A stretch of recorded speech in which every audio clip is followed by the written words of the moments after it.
انت عارفة الوقت اللي ما بين الفجر والشروق ده فيه كنوز كتير قوي بتتوزع، والذكية هي اللي تفتح شنطتها وتلم. عايزة اقول لكم حاجة سريعة كده قبل رمضان.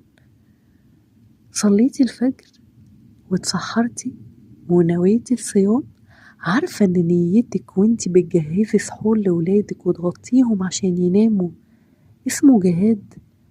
النبي صلى الله عليه وسلم قال: الساعي على الأرملة والمسكين كالمجاهد في سبيل الله، فما بالك وانت بتسعي عشان أهل بيتك. يعني حاجة جميلة قوي. طب تعالوا أقول لكم حاجة تانية برضو عن قراءة القرآن.